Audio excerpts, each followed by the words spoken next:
All right, let's talk about the language of movement in English. You know, all those little words like to, from, and across. They can feel a bit tricky sometimes, but they're absolutely essential for bringing our stories to life. By the end of this, I promise, you'll be able to map out any journey you want with total confidence. So let's dive right in.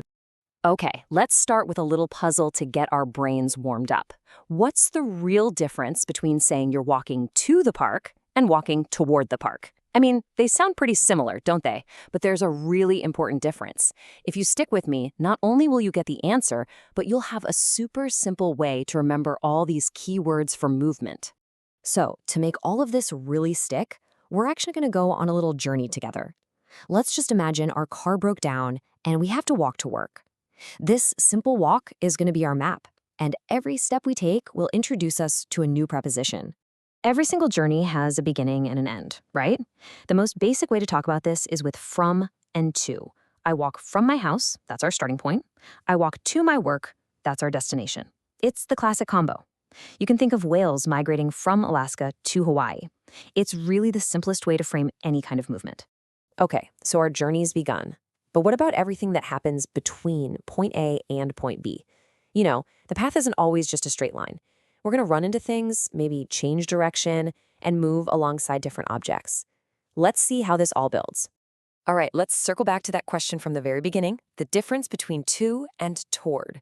It's all about your final goal. To points to that specific destination. If you're driving to the hospital, that is exactly where you plan on ending up. But toward just shows the general direction you're heading. You might drive toward the park on your way to the hospital. So simply put, to is the goal and toward is just the general direction. So as we keep walking, we're not just moving through empty space, are we? We're moving alongside things. Imagine you walk past a bakery. You see it coming up, you're right next to it for a moment, and then poof, it's behind you. You've moved from one side of it to the other, and you just kept on going. Now, this next one has a fantastic little memory trick built right into it, which I love. How do we use the word along? Well, just think of the word long that's hiding right inside it. We use along when we're moving next to something. Well, long. Like walking along a river, driving along the coast, or taking a run along the beach. Easy, right? Sometimes our path takes us inside of something, and that's exactly where through comes in handy.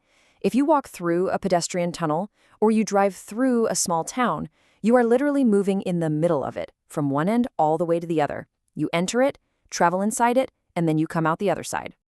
You know, speaking of entering and exiting, that brings us to our next stage. A lot of these prepositions of movement come in pairs, as opposites, which actually makes them way easier to learn. So let's take a look at how we navigate different kinds of spaces. Here are the key pairs, and the difference is really simple. For enclosed spaces, you know, three-dimensional things, like a box or a room, we move into and out of them.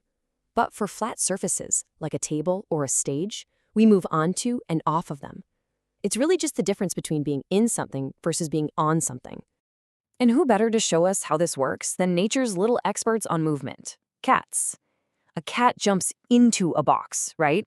That's an enclosed space. It leaps out of the basket. It hops onto the table, which is a surface. And then it jumps off the couch. It's the perfect way to picture it. And honestly, it makes it pretty hard to forget. All right, so our walk isn't always on a perfectly smooth, clear path. Sometimes we've got to deal with obstacles, things we need to get over, under, or across. So, what's the deal with over versus across? Well, over has this up and down motion to it. You climb over a fence or you jump over a stream. But across is a side-to-side motion on a flat surface. You walk across a street or swim across a lake. One is kind of vertical and the other is horizontal. And here's another fantastic little memory aid for you.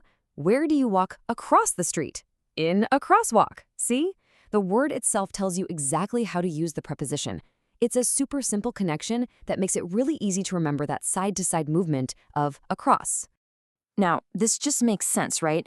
If you can go over something, you can usually go under it. Under is the direct opposite of over.